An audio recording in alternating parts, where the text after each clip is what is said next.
Hey everyone, what's up? 412 Sports Cards here today, back with another video, and today I'm coming at you with a picks video. I haven't made one like me giving some picks to like maybe buy cards of in a long time. Figured I'd get on the subject again as the playoffs are coming near.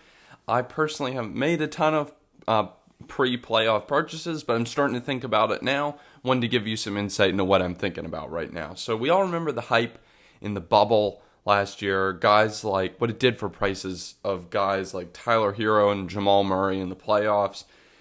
Even more established players like Jimmy Butler and Dame Lillard, albeit most of Lillard's boom was in the bubble like before the playoffs, but it's still of note. And in this video, I'm going to give a couple picks for the playoffs and just varying degrees of safeness and things you could just be picking up before the playoffs. Maybe get a chance to make some money. So without further ado, let's get into it a little bit. So keep in mind, I don't have a ton of cards of these guys yet because they're cards that I'm looking to buy. So the cards that I'll be showing here are a meager offerings. As you can see here, it's just random optic holo. But Giannis Antetokounmpo, I think, is a great playoff buy. So his prices are pretty stable, similar to like Kawhi, and a championship for him would do absolute wonders. So, I mean, two-time reigning MVP. The knock on him is that he can't win in the playoffs. And, I mean, if he can win in the playoffs, it changes the whole narrative for him. And I think you'll see his prices go through the roof. Honestly, for a two-time MVP, his prices are relatively low right now. Only issue is that the Nets being in the East makes it really hard for the Bucks to make it to the finals. But if you look at his stats this year, he's got 28.8 points, 11.4 boards, and 6.2 assists per game this year, which is marginally different from last year's MVP year, which was 29.5 points, 13.6 boards, and 5.6 assists. His stats are basically the same. His effective field goal percentage is a tick higher, and yet the fact that he's putting up another MVP caliber year, I mean, let's not call it something different. It's just voter fatigue is the only reason he's not having an MVP caliber year.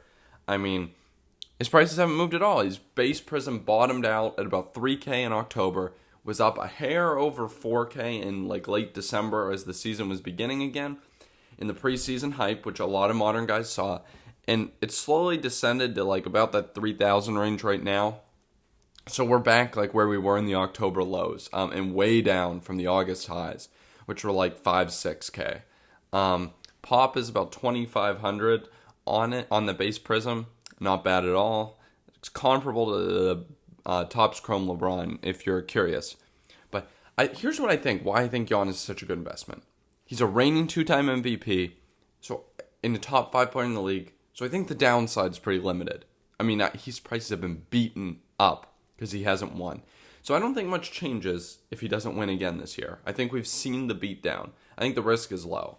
But I think the Bucks are substantially better than they were last year.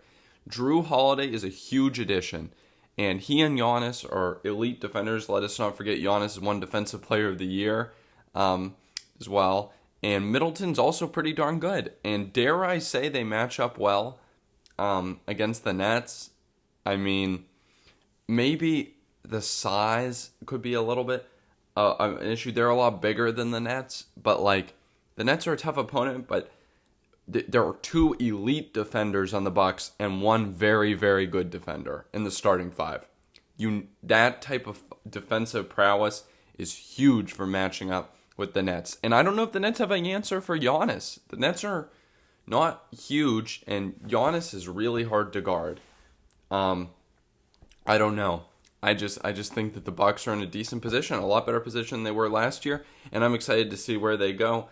I don't have the money to pick up a Giannis Prism PSA 10. Might dabble in the worlds of Select. Just figured I'd tell you guys what I'm up to. But yeah, if you're still with me, drop a like, drop a sub. I appreciate you tuning in for these postseason picks I'm giving. And stay with me for the second half of the video. And second half of the video, I don't have a cool card of his, but maybe I'll find something else random here to show you guys. Well, whatever. Second guy is Trae Young. Now, I know If you guys watch my channel, you haven't heard me talk much about Trae Young, and I can't believe I'm even recommending him, since I've never been a Trae Young investor at all.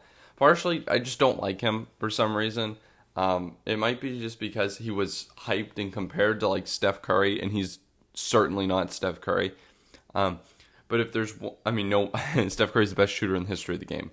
But if there's one man in the league who I think could benefit from modest winning, perhaps even more than Giannis, it's Trae Young. Similar to Giannis, his prices have been beaten down because he has not been able to win in the postseason.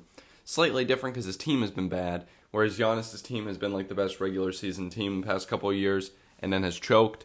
Trae Young's just been on bad teams, but his prices soared in the preseason this year as the Hawks made numerous additions to the roster, and after some struggles and some injuries, they're finally playing better. Injuries clearing up.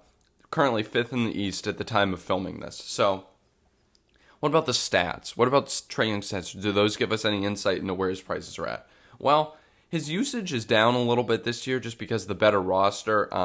Only thing of note, really, he's attempting 3 less three-pointers per game, which is substantial. So he was averaging 9.6 attempts last year, which is decently high, down to 6.6, which is lower than Luka. And Luka, I mean, you don't really think of as a three-point shooter, and Trae Young you do. So I don't know, I found that interesting. But he's averaging 25.5, 9.6 assists, 4 rebounds. I guess I should read that as, well, I think people read rebounds last usually. Or rebounds second. Oops. But that's a strong stat line. And the assists are up a little bit, and the points are down by 4.1. Substantial. But okay, here's what I want to get into. For Trae, the Prism is so high pop, I don't even really want to use it for price comparison, just because I don't think it's that good of a barometer. I think that high pop stuff is getting beaten down here, regardless of the player. I mean, Zion's killing it, and his base Prism ain't going anywhere. So I want to talk about select PSA 10s. I think that's what you should do too for 2017 to modern rookies, just because 2017 and beyond, the pops get so high. His select PSA 10 pop 853 right now. No doubt that pop will be going up into the couple thousands probably, but still way less than the Prism. Select PSA 10 going for $300. I actually have one off at PSA right now, hoping at PSA 10s. But after a couple big games to start the year, these were up at 500, and that was at the start of January. And they've come down, slow decline, found a floor at around 300. I'll show up just some Luka, Got to get you guys something to look at. But at the price, it seems like a good buy for the postseason. We're talking $300, select PSA 10, relatively scarce, nice looking card. I don't know. It seems smart to me, and you could buy it. I see very limited downside, similar to Giannis. I think that losing has already been, the prices have been beaten down for that's a loser, But and I think that just means that the downside's limited and the upside's pretty substantial. Flip it maybe if they look like they're going to win a playoff series. Maybe if they do win a playoff series. I don't know if they'll have that deep of a run, so I would be scared to hold too long. And you want to be selling this on something like My Slabs because return's going to be rampant. Come playoff time when teams fall out of the playoffs, bow out. My Slabs is going to get you that ability to not have to deal with returns. Game changer. It's what makes these plays viable. So that's it. Giannis, Trae. I looked at Lillard and I looked at Jokic. Both have just been running up in price the entire season, kind of steady. Lillard started at $14.50 for Prism PSA 10, 2012 Prism, so nice set.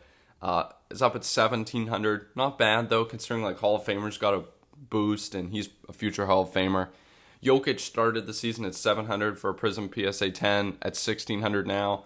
I prefer Lillard just based upon those, the prices, and the Blazers are pretty darn good despite having a lot of injuries this year. So basically, I think Giannis and Trae have decent upside to gamble on, and the downside is so limited, it's what makes them great plays for me.